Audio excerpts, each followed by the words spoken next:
क्या आप जानते हैं, माँ बाप अगर बुढ़ापे में सुकून चाहते हैं तो उन्हें अपनी ही औलाद से कुछ बातें छुपानी पड़ती हैं। धर्मपुर गांव की बुजुर्ग गौरी देवी हर सुबह अपने बेटे की राह देखती थीं। उन्हें उम्मीद थी कि बेटा आएगा, साथ ले जाएगा, बुढ़ापे का सहारा बनेगा। लेकिन एक दिन उनके आंगन में उतरी एक रहस्यमयी बूढ़ी चिड़िया, जिसने उन्हें 3 ऐसे राज बताए जो हर माँ बाप को जानने जरूरी हैं, क्योंकि यही 3 बातें तय करती हैं कि उनका बुढ़ापा सम्मान से बीतेगा या तिरस्कार में। इस कहानी में छुपा है एक माँ का टूटता हुआ भरोसा, एक चिड़िया की अनमोल सीख और एक जीवन बदल देने वाला सच। तो इस वीडियो को आखिरी तक जरूर देखिए, क्योंकि जो आपने आज तक नहीं जाना वो आज आप समझने वाले हैं। उत्तर भारत के एक शांत और हरियाली से भरे गांव धर्मपुर में एक छोटी सी झोंपड़ी में रहती थी एक बुजुर्ग महिला गौरी देवी।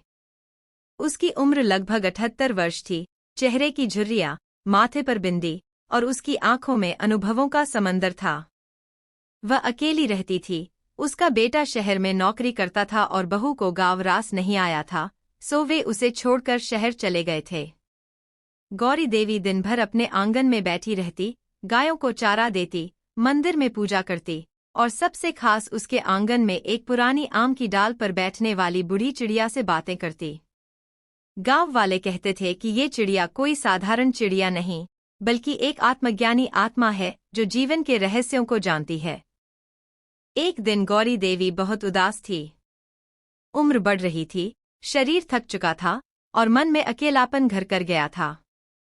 उसी समय चिड़िया आई और बोली, तू इतनी बेचैन क्यों है, गौरी? गौरी ने कहा, अब इस जीवन में क्या बचा है? बेटे भू ने मुंह मोड़ लिया, अब बुढ़ापा काटना भारी हो गया है। तभी बूढ़ी चिड़िया ने कहा, गौरी, अगर बुढ़ापे में सुकून चाहिए तो 3 बातें हैं जो औलाद को कभी नहीं बतानी चाहिए। सुनना चाहोगी? गौरी ने आश्चर्य से सिर हिलाया और चिड़िया ने अपनी पहली बात बताई। गौरी देवी ने चिड़िया की बात ध्यान से सुनी। वह बोली, पहला राज क्या है, मेरी चिड़िया बहन? बूढ़ी चिड़िया ने अपने पंख समेटे और धीमे स्वर में कहा, गौरी, बुढ़ापे में सुकून चाहिए तो अपनी जमा पूंजी का पूरा सच औलाद को कभी मत बताना, वरना वो तुझसे सच्चा प्यार करना भूल जाएंगे। उन्हें सिर्फ तेरी पूंजी दिखाई देगी, तेरा अपनापन नहीं। गौरी देवी यह सुनकर चुप हो गई, कुछ सोचने लगी। तभी चिड़िया ने कहा, मैं तुझे एक सच्ची कहानी सुनाती हूँ। धर्मपुर से 2 गांव दूर नरौली में घटी थी ये घटना। नरौली गांव में अमरनाथ नाम का एक बुजुर्ग किसान रहा करता था। ईमानदार, कर्मठ और पूरे गांव में इज्जतदार। उसने अपनी पूरी जिंदगी मेहनत से खेती की, पैसे जोड़े और 3 बेटे बेटियों की शादी कर दी। पत्नी पहले ही चल बसी थी, अब वह अकेले एक बड़े से कच्चे घर में रहता था। अमरनाथ काका के पास अच्छी खासी जमीन थी, थोड़ी बहुत नकदी और कुछ जेवर भी थे जो उसने अपने बुढ़ापे के लिए संभाल कर रखे थे। लेकिन उसे अपनी औलाद पर भरोसा था। उसने सोचा, बेटे तो अपने हैं, अब क्या उनसे क्या छुपाना। उसने एक दिन अपने सबसे बड़े बेटे राजेश को बुलाया और सारी जमा पूंजी का लेखा जोखा बता दिया। बैंक पासबुक, जमीन के कागज, यहाँ तक कि पुराने संदूक की चाबी तक सौंप दी। राजेश ने झुककर पैर छुए और बोला, बापू, आपकी सेवा करूंगा जिंदगी भर। पर जैसे ही उसे सब कुछ मिल गया, उसका व्यवहार बदलने लगा। अब वह सप्ताहों तक बापू से मिलने नहीं आता। बहू तो उन्हें देखना तक नहीं चाहती थी। खाना भी कभी मिलता, कभी नहीं। अगर माँ होती तो शायद उसे इस अनदेखी का दर्द न सहना पड़ता। कुछ महीनों बाद अमरनाथ बीमार पड़ गया। अस्पताल तक ले जाने की जहमत किसी ने नहीं उठाई। गांव के बूढ़े चौधरी ने पंडित से कहकर पंचायती बैठक बुलाई, लेकिन बेटे ने सबके सामने कह दिया, अब बापू को संभालना मुश्किल है, हम लोग तो शहर में रहते हैं, गांव में नहीं आ सकते। वहीं बैठे हरिनाथ पंडित की आंखें नम थीं। उन्होंने कहा, बेटा, जिसने तुझे सब कुछ सौंप दिया, उसकी सेवा करना मुसीबत लगने लगा? ये तो उस धन का श्राप है जो तूने समय से पहले हड़प लिया। अमरनाथ के आंसू बहने लगे। उसकी आंखों में सिर्फ एक प्रश्न था, क्या मैंने सच बताकर गलती की? वो दिन था और फिर अमरनाथ अकेले ही मर गया। अंतिम संस्कार गांव वालों ने किया और उस बेटे ने तो बस कागजी हस्ताक्षर भेजे थे।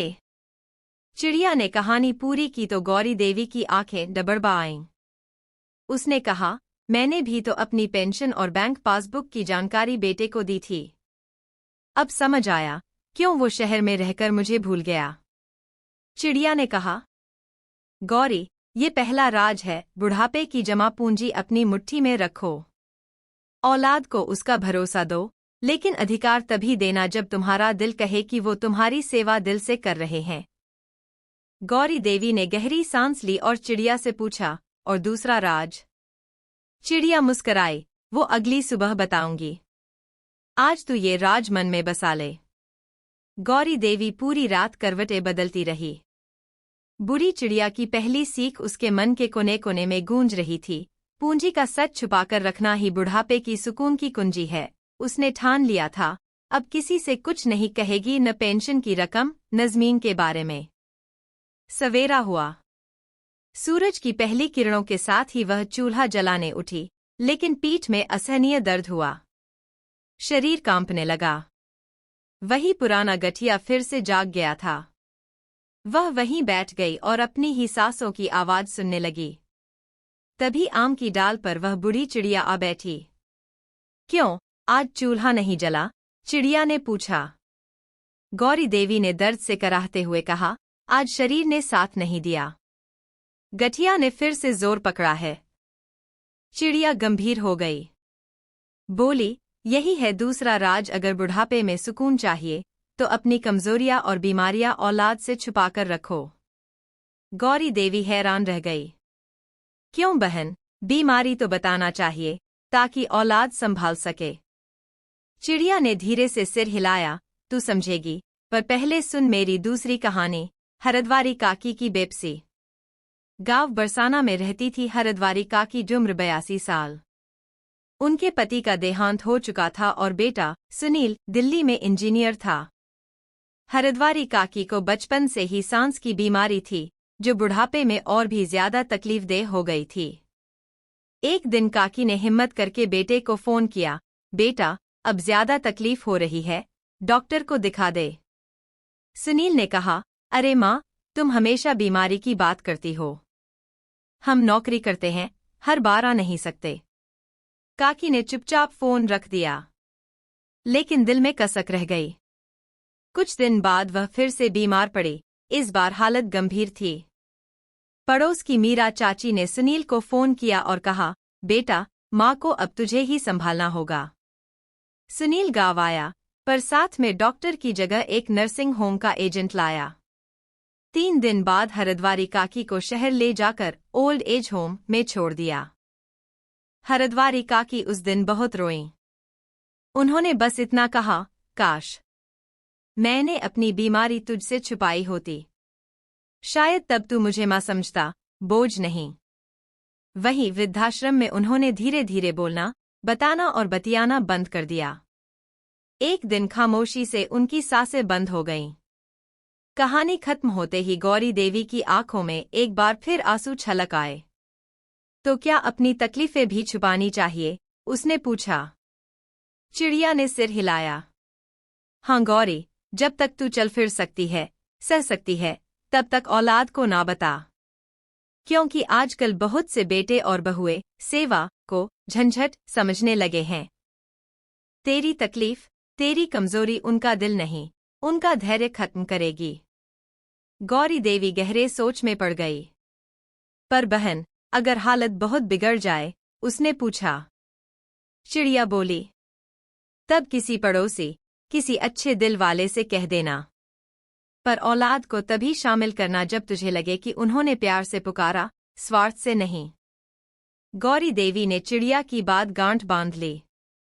और बहन, अब तीसरा राज कब बताओगी? उसने मुस्कराते हुए पूछा। चिड़िया बोली, जब सूरज डूबेगा और चांद निकलेगा, तब तीसरी कहानी सुनाऊंगी। वो सबसे कड़वी लेकिन सबसे जरूरी बात होगी। शाम ढल चुकी थी। आकाश पर सिंदूरी लालिमा फैल रही थी और आम की डाल पर बूढ़ी चिड़िया फिर से आकर बैठ गई। गौरी देवी उसे देखते ही मुस्कुराई और बोली, बहन, अब तो मेरा मन रोज तेरी बातों के लिए ही तरसता है। 2 राज तूने बता दिए, अब तीसरे राज की बारी है। चिड़िया ने गहरी सांस ली, पंख झटके और बोली, गौरी, तीसरा राज सबसे जरूरी है। अपनी जमीन जायदाद का अंतिम फैसला कभी औलाद के कहने पर मत लेना। वो अधिकार सिर्फ अपने पास रखो, वरना जो तुम्हारा है वो भी पराया हो जाएगा।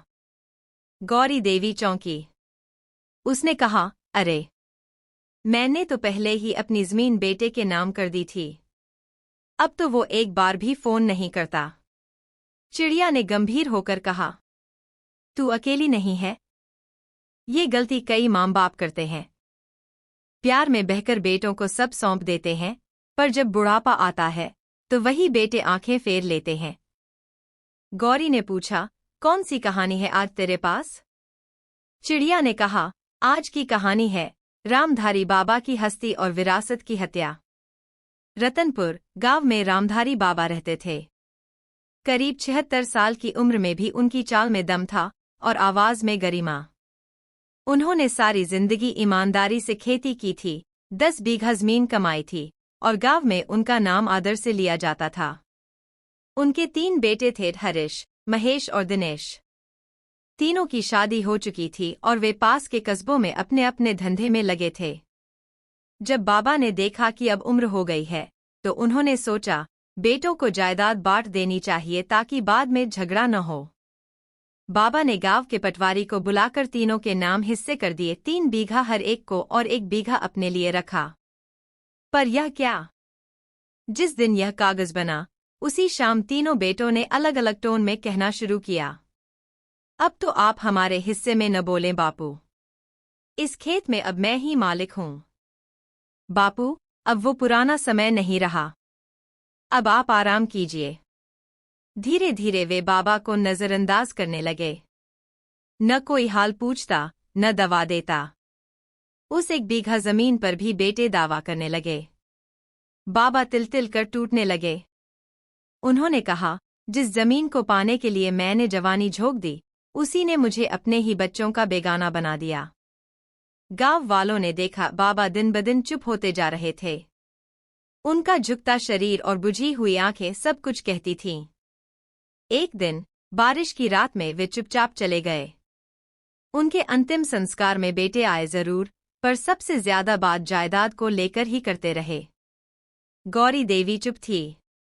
उसकी आंखों से आंसू बह रहे थे। उसने कहा, मैंने भी बेटे के कहने पर दस्तावेज बनवा दिए थे। अब समझ आया क्यों वो मेरे साथ अब सलाह तक नहीं करता। चिड़िया ने शांत स्वर में कहा, गौरी, जमीन जायदाद माँ बाप की लाठी होती है। जब तक तू जिंदा है, ये निर्णय किसी के दबाव में मत लेना। अंतिम फैसला खुद करना, तभी लोग तुझे जिंदा रहते इज्जत देंगे। गौरी बोली, पर बहन, जब बेटा कहे कि बांट दो, तब क्या करें? चिड़िया बोली, तब कहना अभी मैं जिंदा हूं। मेरे बाद जो होगा तुम बांट लेना। लेकिन जब तक सांसें चल रही हैं, मेरी जायदाद पर मेरा हक रहेगा। गौरी देवी ने तीनों बातें दिल में बैठा लीं। पूंजी का सच मत बताओ, बीमारियां मत दिखाओ, जमीन का हक अपने पास रखो। अगली सुबह जब गौरी देवी उठी तो देखा आम की डाल पर चिड़िया नहीं थी। कई दिन बीत गए, वो फिर कभी नहीं लौटी। लेकिन उसने गौरी के जीवन को बदल दिया था। अब गौरी अकेली नहीं थी, वो आत्मनिर्भर थी। उसने गांव के बच्चों को पढ़ाना शुरू किया, मंदिर में सेवा दी और अपने बचे हुए जीवन को गरिमा से जिया। बेटे ने एक दिन फोन किया, माँ, जमीन का एक हिस्सा बेचना है, दस्तखत कर दो। गौरी ने मुस्कुराकर जवाब दिया, बेटा, अब तेरी माँ नादान नहीं रही। अभी मैं जिंदा हूं और मेरी जमीन भी। गौरी देवी की जिंदगी अब बदलने लगी थी। तीनों राज उसकी चेतना में बस चुके थे। पहले जो हर दिन बेटे की राह तकती थी, अब वह सुबह खेतों की मेंढ पर बैठकर गांव की बहुओं को सिलाई सिखाने लगी थी। उसने अपने पुराने संदूक से भगवान की फोटो के पीछे छुपाई जमा पूंजी की एक पोटली निकाली और उसे ताले में सुरक्षित रख दिया। बैंक पासबुक भी उसने पंचायत के एक ईमानदार शिक्षक के पास जमा करवा दी और बेटे से साफ कह दिया, बेटा, जब जरूरत होगी बता दूंगी, अभी सब मेरे पास ही सुरक्षित रहेगा। बेटे ने 1-2 दिन तक फोन किया, फिर चुप हो गया। लेकिन अब गौरी देवी को उस खामोशी से डर नहीं लगता था। अब वह जान चुकी थी कि आत्मसम्मान किसी भी मोह से बड़ा होता है। गांव में अब बच्चे उसे दादी माँ कहकर पुकारने लगे थे। कोई उनके पास होमवर्क करने आता, तो कोई दुख बताने। धीरे धीरे उनका आंगन फिर से हंसी से भरने लगा था। एक दिन एक महिला रोती हुई आई, दादी माँ, मेरी बहू मुझे खाने तक नहीं देती, क्या करूं? गौरी देवी ने उसका हाथ थामा और कहा, बेटी, पहले खुद को कमजोर मत समझ। तेरे पास जो भी है, उसका हक तुझसे कोई नहीं छीन सकता अगर तू उसे थामे रखे। बस 3 बातें हमेशा याद रख। जो तेरे पास है, उसका पूरा सच कभी मत खोलना। अपनी कमजोरी को अपना हथियार मत बनाना। ज़मीन और अधिकार जब तक जिंदा हो, तेरे पास रहने चाहिए। उस महिला ने सिर झुकाकर दादी माँ के पाँव छुए और बोली, आज पहली बार किसी ने मेरा मन समझा। एक सुबह जब आम के पेड़ पर चिड़िया नहीं आई, तो गौरी देवी को समझ आ गया कि उसकी ड्यूटी पूरी हो चुकी है। वो आई थी 3 सीखें देने और अब किसी और के जीवन को बदलने निकल चुकी थी। गौरी देवी उस डाल को देखकर मुस्कराई और बोली, धन्य हो बहन, तूने मेरी जिंदगी बदल दी। प्रिय दर्शकों, अगर आपके माता पिता जीवित हैं, तो उन्हें सम्मान दीजिए, सेवा दीजिए, क्योंकि उनके पास जो है वो सिर्फ दौलत नहीं, अनुभव है, स्नेह है और आशीर्वाद है। और अगर आप स्वयं माता पिता हैं, तो ये 3 बातें मन में गांठ बांध लीजिए। पूंजी का सच सबको न बताइए। कमजोरी को रोना मत बनाइए। ज़मीन का फैसला अपने हाथ में रखिए। तभी बुढ़ापा इज्जत और सुकून से कटेगा। गौरी देवी की आंखें अब खुल चुकी थीं। वो अब वही महिला नहीं रही जो हर दिन बेटे की राह ताकती थी। अब वो अपने आत्मसम्मान की रक्षक बन चुकी थी, दूसरों के लिए प्रेरणा और अपने लिए सहारा। और उस बूढ़ी चिड़िया का क्या हुआ? कहते हैं, वो अब भी आसमान में उड़ रही है, किसी और बुजुर्ग की पीड़ा समझने, किसी और माँ को उसकी गरिमा लौटाने और किसी और इंसान को ये 3 अनमोल राज समझाने। तो दोस्तों, अगर आपको ये कहानी दिल से छू गई हो, अगर आपको भी लगता है कि हर माँ बाप को ये 3 बातें जाननी चाहिए, तो इस वीडियो को लाइक जरूर कीजिए। अपने माता पिता, भाई बहनों, दोस्तों सभी के साथ इस वीडियो को शेयर कीजिए। और अगर आपने अब तक चैनल सब्सक्राइब नहीं किया है, तो अभी सब्सक्राइब बटन दबाइए ताकि ऐसी और भी कहानियां हम आप तक पहुंचा सकें जो जीवन बदल दे। हम फिर मिलेंगे एक नई कहानी, एक नई सीख और एक नई उम्मीद के साथ। तब तक याद रखिए, बुढ़ापे में सुकून चाहिए तो सिर्फ पैसा नहीं, सम्मान और समझदारी भी जरूरी है।